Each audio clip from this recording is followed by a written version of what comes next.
Welcome to Magic Mania, an Orlando Magic podcast brought to you by the 5 Reasons Sports Network. I'm your host, Jonathan, aka Jonathan MMA. We got Josh, Juan, and Luca. We got a full house here tonight, bringing you some upcoming Magic updates. We got some draft predictions coming up with the draft coming up just in a few weeks. Boston is up 3-0 currently over the Mavericks, so that's pretty much a dead series at this point. So it's time to start looking ahead into the future and seeing what the Orlando Magic potentially might have it coming up at pick 18 at that one. So before we even get into the players, I want to start talking about some of the needs for this Orlando Magic team because I feel like a big part of that is going to be the guard play, whether it's the point guard and the ball handling or the 3-point shooting that we might want to add to this team. I feel like those are two of the biggest needs that this team does have. But Juan, I'll start with you with this one, man. Kicking it off with this team needs.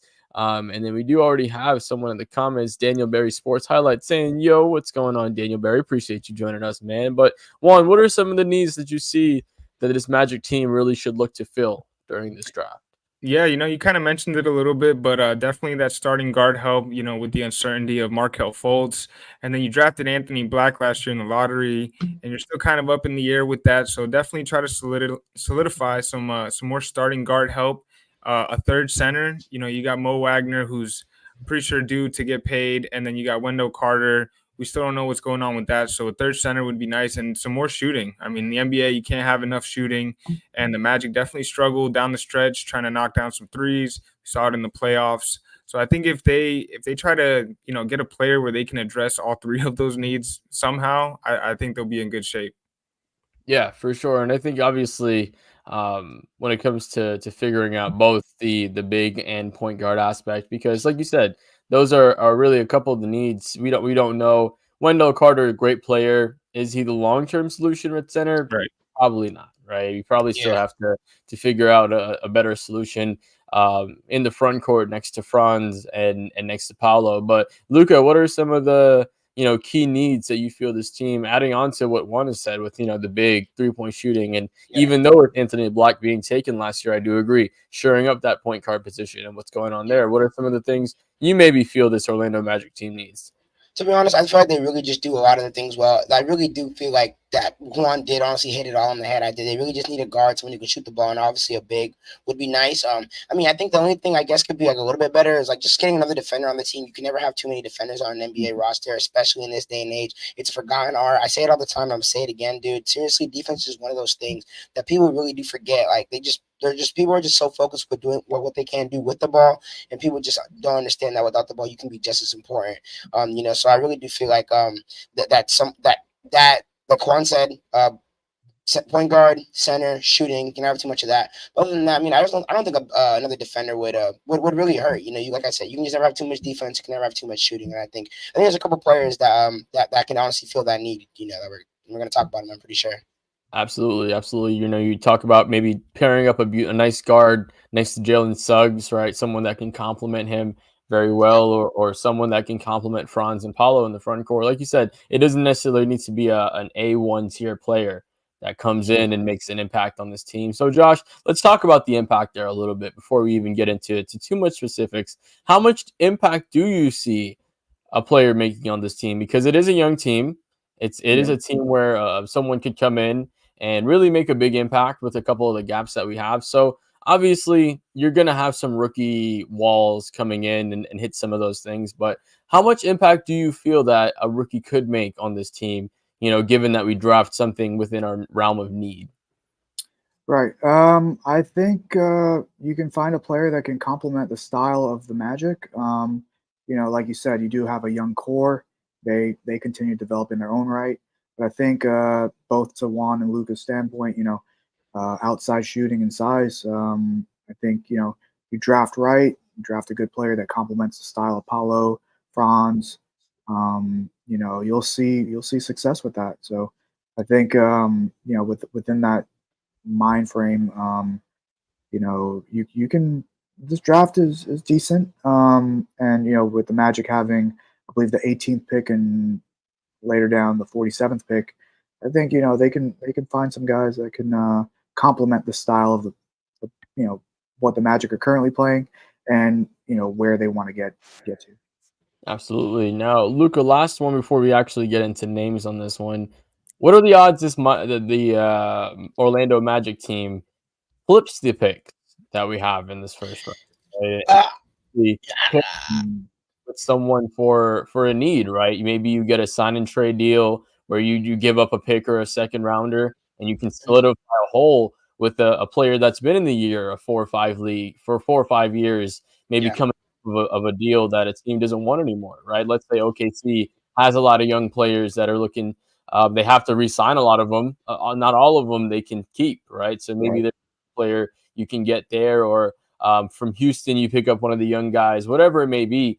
You yeah. can maybe poach a guy and trade one of those picks and get someone that can really just fill in that. So, Luca, what do you think are the odds of this Orlando Magic team potentially moves off this first round pick and gets someone that's a little more ready for playoff action?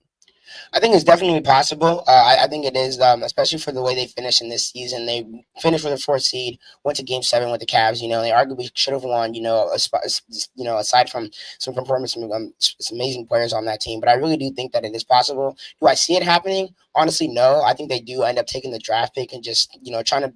I think that because they're so young, I think inserting another young player is just going to do them so much good. We've seen it with the Thunder, how they're all that young core, all that young team. They're just building together, growing together. We've seen it in the post game interviews, them being dogs and stuff.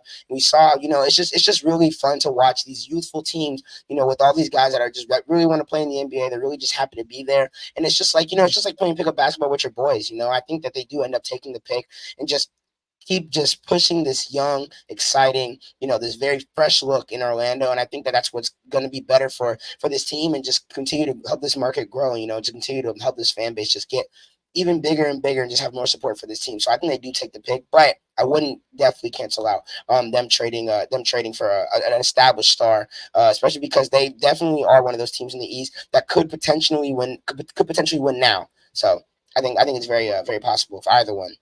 Yeah, just a couple of pieces away, really. When you Yeah. look at this team, it's a couple of key pieces away. Whether it's a sign and trade for a Paul George, and you get the Birds rights deal under it with two, and maybe you give up a pick to get that Birds right deal, or you get Klay Thompson on a decently team friendly deal. You don't want to overpay for someone like that either, but you give the Warriors a pick to get that Birds right, so the contract fits nicely under the salary cap as well, right? There's a lot of options with players that maybe are going to be moving off of their former teams that spent enough years there to where you can get some salary. Before we get into names, what are the percentages in your books that you see this Magic team potentially just making a trade with this pick and getting a win now player? Yeah, the Magic, I feel like are one of the few teams are in this kind of situation where it's like, they could take a nice, talented, established player in prospect in this draft and try to develop them and continue to do that, or they can trade it and try to get something to help them, win now, kind of like Lucas said. But I don't know. I think it's a little 50-50 on it I because agree. it really depends on who falls to them. What if on their board they have a player that's very high, he starts falling down, or they can draft that player and end up trading him after the selection, like we've seen so many times. So it's definitely very interesting. If it was me, I'm more of a best player available type of guy. If one of those top 10, 12 players that are on my board falls to the 18th pick, then I think I would stick around and try to see. But yeah, there's a lot of good players here, and it all comes down to drafting well. You can pick a player. We've seen it so many times with prospects from all over the world. It's just about getting the right guy that fits your team and that you Yep. can coach up and develop. So, if the Magic sit there and stay put and draft whoever it is, I just hope, they get the most out of it and fits well with this team. I mean, guys like Nikola Jokic and Draymond Yep. Green, second round picks, right? Those are Yep. Giannis, dudes that can come Yeah. in and make really good impacts. Manu Ginobili as well, another guy super deep in the draft. What a guy. What a Um, player, Yeah. man. Came in, made a huge and even impact. like mid-round picks, like Donovan Mitchell was a mid-round pick. Tyrese Giannis, Maxey was a I'm pretty sure 20. Jamal Tyrese Murray was down Maxey. there too. Yeah. Yes. Yeah. So, I mean, Jimmy Butler was last pick of the first round. Like, Yeah, you have a ton of guys that it's all really about drafting well. That's exactly Right. what it drafting and comes down to. developing well. Because you Yeah, see Sacramento waste draft picks with their draft picks. Same thing with New York Charlotte. waste draft picks. Yeah, Charlotte, the amount of talent that goes to those teams with terrible development and become quote unquote busts, which I don't really think necessarily is on the player, right? It's also on the development staff of the team, which we see fail players over and over again, and that's why, unfortunately, yeah. Yeah, I mean, It's look at the Mavs, and of course, they've got Luka and Kyrie with Derek Lively. I mean, who would have thought that he would be arguably a top 4 player on that team right now? So it's like, and then PJ Washington, he comes to Dallas, and he's totally revamped his career, and he was a pretty high draft pick too. So yeah, good point. So always about what you can do with your pick, right? It's not necessarily the pick itself, but really what are you doing with it? Like you said, if there's a player that falls that really has a high ceiling and you can pick up, hey, you take that player. I always say I agree with you on best player available. Don't get me wrong, need is important, but if you can get a guy that can make an impact, whether it's creating his own shot, being a sixth man, whatever it may be, even if he's not necessarily filling the direct need that you want, he's gonna, fill other holes that'll be able to kind of shore some of those other sides of things up too. So I do always go with the best player available with Josh. So what are some of the names that you maybe kind of seen doing some of the research and things of that nature? Just kind of few of the potential feelers that you see that this Magic team are looking at.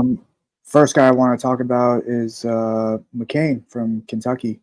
The Magic, I believe their first pick is the 18th pick. So, him coming out of a pretty good system in Kentucky, I think. Duke. Oh, I'm sorry, Duke. Yeah, you good? It's K Blue, same thing. Yeah. Duke also a good college ball system. I think he'll be a guy that can offer immediate impact to this Magic squad. Another guy, I believe his name's Trevor Shannon from Illinois. He's a shooter. I like him. He's good. Yeah. I think he can fit our system pretty instantaneously. Not a lot of obviously, you've got to adjust to the NBA system, but I think he can offer some immediate impact to our squad. Juan, what do you think about Trevor? Yeah, that Illinois team was really fun to watch this year. Very gritty, hard. I mean, you can compare them to the Heat, like at a college level, the way they played football. I mean, we all know how Chicago basketball is. I mean, you see it all over the league, all over the nation. So I think if we got a player from, that grit, that type of atmosphere, that team, I think he'd be a really good addition. Depending, we were talking about that best player available, depending who else is on that board too. Right. Luka, what are your thoughts? What are some of the names that you've come across that are potentially be some good fits? No, absolutely. I definitely agree with Jared McCain. He honestly fits the mold, fits like a glove. He'd be an absolute perfect pickup for the Magic. He spreads the ball, shoots at a very, very, very high clip, 41.4% from the three. On 6 attempts per game, might I add. So I mean, he's not like he's not shooting anything. He's shooting them. And he 14 points per game in college. He was really, really, really great. And he's just guard that fits the shooting mold. The only worry I would say is his defensive capabilities. But that's neither here nor there. We can figure something like that out. Obviously, you got Jacoby Walter from Baylor, absolute bucket. If you didn't watch him in the tournament, bro, for real, go look up those highlights right now. That man is an absolute heater, bro. For real. Yeah, that man is a dog. So I would love to see him in a Magic uniform. And I actually have like 2 more. One of them being this one I don't think will fall. He's playing right now at 15. Since we were talking about centers, shoot the ball, size, Kyle Fabowski. I think he would honestly be a very, very, very sneaky pickup for that third center that Juan mentioned earlier. And like Josh said, obviously he's size, he's 6'11", and he can stretch the floor. He's one of the most talented. We're seeing this build, just being recreated in each draft class. These centers that are very, very skilled with the ball in their hands. And I mean, obviously, we got some guys who haven't been as successful, and we have guys who have been successful. But that's just one of the things of the draft. You never know. I think Kyle Fabowski can be good, can be really good. And one guy who this was a little bit optimistic, but I'm just looking at the teams that are before our pick. And I don't see any of these teams picking him. I think this would be super crazy. But Rob Dillingham right now he's projected at 13. I know that sounds insane, but the teams above are the Kings, the Trailblazers, the Heat, the 76ers, the Lakers. I just feel like those teams don't need a guard. Like maybe the Lakers, they could, because depending on what happens with deloading this whole thing going on, the Kings, I just don't see them picking him because obviously you got De'Aaron Fox, you got Kevin Huerter, you got Davion Mitchell. Portland, who knows what's going on over there. They got Anthony Simons, and they just drafted Scoot Henderson. So I just don't. The idea of them drafting a guard would absolutely blow my mind. If I was as a Trailblazers fan, that makes absolutely no sense. The Heat do pick at 15, which I could honestly see possible, but I just don't think Rob Dillingham fits that Heat type of basketball. I just don't see him as a nitty gritty guy who's gonna put that effort defensively. Simply, I just don't really see him, doing anything like that. Obviously, the 76ers got Tyrese Maxey. They got a gem in him. So then after that is the Magic. So, I mean, it would be very optimistic. It would be like very, very, very lucky to get Rob Dillingham at that low of a pick. But I don't think it's crazy to just looking at the teams that are drafting before them, and especially the teams that are drafting up even above the Kings. They also don't need guards. So it'd be crazy, but that'd be kind of wild. Juan, do you think he's the best player that can fall to the Magic, or who do you think is potentially the best player that can fall to us? And some of the names also that you came across. Yeah, no, I definitely agree with Luca. If Dillingham fell to the Magic, man, I mean that's the league would have to watch out. That'd be scary. Yes, and that's without even getting the rest of the offseason going with whatever other acquisitions they get. So if Dillingham fell at 18, we got ourselves a steal. But we'll keep it, around the 18th overall kind of pick players that should be there. And then you got Khalil Ware from Indiana. I like him a lot. He's kind of that stretch, interior defender, kind of rim protecting kind of guy. He was compared to Jared Allen and LaMarcus Aldridge. So if that gives you kind of an idea, he's a 7-footer. I was looking, I believe Mo Wagner is our tallest player, and I think he's 6'11". So, I mean, they need a 7-footer on that roster. That's no secret. Luca, you took my boy Kyle Filipowski from Duke. I love his game, man. I watch him, and I'm like, he's just a better version of Grady Dick from last year's draft. He does everything the same. He stretches the floor. I mean, he went off last season, at least for that Duke team. 16.5 points, 8 rebounds, and he was almost shooting 40% from three. So at 6'11". Right. So you got Khalil Ware, Filipowski, Jared McCain as well. Yeah. I do like Isaiah Collier. I know he didn't have the year that everyone was thinking, but he's the guard from over at USC. Arguably, he was considered a top 3-5 pick in coming out of high school. So I think that they're kind of overstating his downplay over at USC. But as a prospect, I would not hesitate on taking Collier based on who else is on the board, but I like his upside. I like his potential. And those are a lot of the names that I really like so far. Absolutely. Like you said, there's a plethora of talent out here. This isn't the most talented draft, right? We're going to be honest, right? This isn't the draft that's the most stacked and the most, deep when it comes to what's coming out of it. But there's a lot of holes that can be plugged, right? A lot of really high level role players that can come in, right? Or even guys that could potentially, fill it and grow into, being stars. A lot of times, even with the drafts, like last year, Scoot Henderson was supposed to be this great guy. And, was it Brandon Miller on the Hornets? Someone else that was supposed to be phenomenal. Had some great games, don't get me wrong, but you know what I mean? So it's like those guys, sometimes those great drafts don't pan out. And sometimes it's the ones like these where you find those hidden gems. We'll get into final predictions right here with who do you think the Magic actually end up taking. Juan, I'll swing it right back up to you and we'll go around that way again. Give me your final prediction. Who falls to the Magic? Who do we end up taking? Go ahead with that. Yeah, I've seen so many Magic drafts where we end up picking right in the middle, right around where we are picking this year at 18. And if I was a betting man and I had to put my money on this, I would probably go with Filipowski just because I think he's the most realistic to be there at 18. And he just seems like a guy that Orlando would just love to pick. They like these big, like Jonathan Isaac type players. They got these long wingspans, they got the height, and they got the potential to grow even more. And then, of course, he can knock down the three. He can build his size and his frame even more.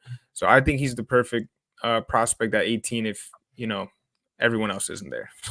No, I agree. Because, I mean, if you really think about it, if Jonathan Isaacs lived up to his true potential, we wouldn't really need a center. Because this is a guy that, at his best, can, protect the rim, shoot threes, do really a little bit of everything. But he's also always kind of hurt.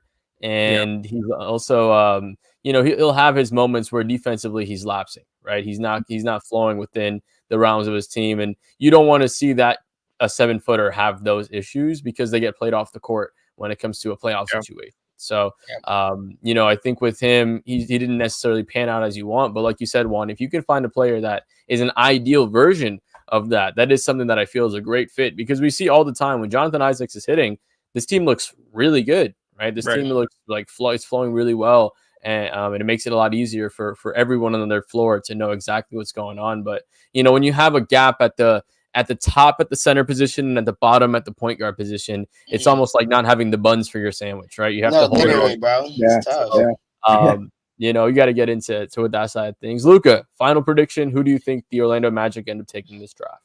I mean, I'm not gonna lie to you. I really, really, really want to sit here and say that they're gonna get Jared McCain. I really do, because he just fits so well, and he's projected literally one pick before us. But I'm just gonna be safe. I'm gonna say they do end up getting Jacoby Walter from Baylor. I honestly don't think that'd be a horrible pick at all. I think Jacoby Walter really fits like a glove too. He's very, very, very crafty guard. Can get to his spot, can create for himself, and he can obviously shoot the three ball. And I think he has the schematics and has the ability to be a very, very, very good in this league. 6'5", 197.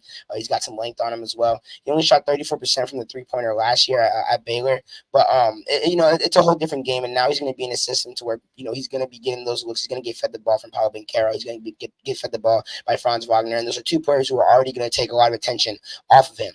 And I think that just his play style is just a lot better suited to making that jump in the NBA sooner, if that makes sense. I love how you mentioned Scoot Henderson earlier, because they really, you notice in the NBA, it's very, very, very tough for guards to make that jump their first year, unless they're guards like Trae Young, who, even though he struggled, like he was pretty good in his first year, even despite his team not being as successful, but he was still very good in his first year. He's led the league in assists since he has entered the league. There's not a single player in the NBA with more assists since Trae Young, since he got drafted. So I think that just says it all about what the impact he's done for Atlanta. But yeah, it's just very hard for guards who primarily succeed with the ball in their hands to make that jump and be successful. So I think Jacoby Walter will be a little bit of a better guy. But I think Jared McCain would be perfect. I think he would be ideal. Just because he does shoot a little bit better, and he is a true point guard, whereas Jacoby Walter is technically a shooting guard. And I think it'd just be better to have someone handling the ball with Jared McCain. Because I mean, not to this sucks or anything, but I don't really think we want another season of him being the primary ball handler or secondary ball handler. Even though this year we saw a lot of Paulo Banchero and Franz doing it, that responsibility would fall down to Suggs again when he's out of the game. So I think having Jared McCain would be a little bit better. But I think we're going to get Jacoby Walter. No, definitely. I think those are some really good points there. Like you said, if he falls to that, I mean, you take him, right? Just because he's just that would be the ideal fit. But Josh, are you going to agree with one of these guys? Do you have your own pick? Who do you think? I'm going to go with Luca's second pick, Jared McCain. I think he fits, like you said, like a glove. 14, 5, and 2. I mean, great ball handler.